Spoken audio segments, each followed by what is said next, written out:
Hey guys, mga ka-Jamdith, magandang araw sa inyong lahat. Welcome back again to my channel. Ngayon, medyo seryosong usapan tayo, pero sobrang kailangan ito, kasi habang nag-scroll ako sa social media, napapansin ko na parang uso na yata ang manira, mangbash, manghiya o mangbully online, at ang mas malala, ginagawa pa itong content. So today, pag-uusapan natin ang tanong na, kailangan ba talagang mambully sa social media para lang sumikat? Let's go!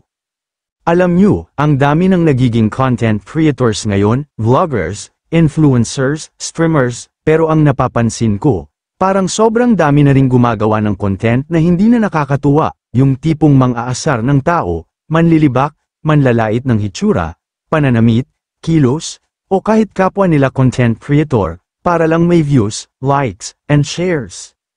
Lahat na lang ginagawa para lang sa content, kahit manira ng buhay ng iba. May mga prank, na hindi naman talaga nakakatawa, kundi nakakabastos.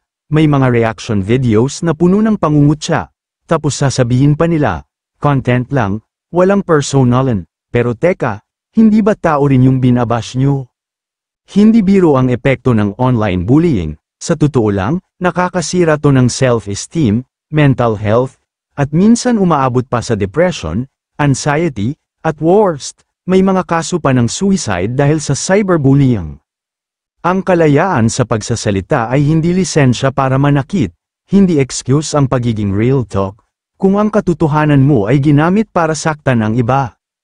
At isipin nyo rin, kung ikaw kaya yung binash online, kinutya sa isang viral post, o ginamit sa isang funny content, para pagtawanan ng milyon, anong mararamdaman mo? Alam nyo ba na bawal ang bullying sa kahit anong platform, kasama na ang social media, ayon sa Republic Act 10627 or Anti-Bullying Act at pati na rin sa Cybercrime Prevention Act, Republic Act 10175, may mga legal consequences ang online harassment at cyberbullying.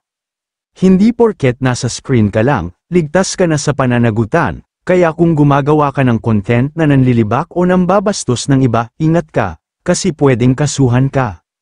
Hindi lang yan moral issue, legal issue rin ito. Alam ko naman, gusto nating lahat mag-viral, mag-grow sa platforms, makilala, pero hindi natin kailangang manira ng tao para lang sumikat. Ang dami namang paraan para gumawa ng content na makabuluhan, masaya, at hindi nakakasama.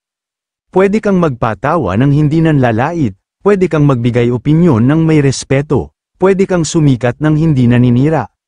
Remember, you don't need to break others to build yourself. Gawin mong plataporma ang social media para magpakalat ng kabutihan, hindi para manghila pababa ng iba.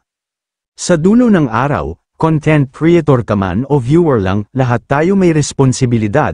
Tayo ang bumubuo ng culture ng social media, kaya kung sawa ka na sa toxic na content, sa pambabash, sa pang-aalipusta, huwag mo i-like, huwag mong i-share, huwag mong tangkilikin.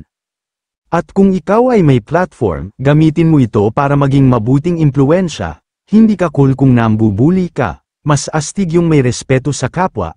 So guys, let's build a better internet, one post at a time, and if you agree, hit like, share this video, and comment down below kung ano sa tingin nyo ang dapat gawin para matigil ang ganitong culture.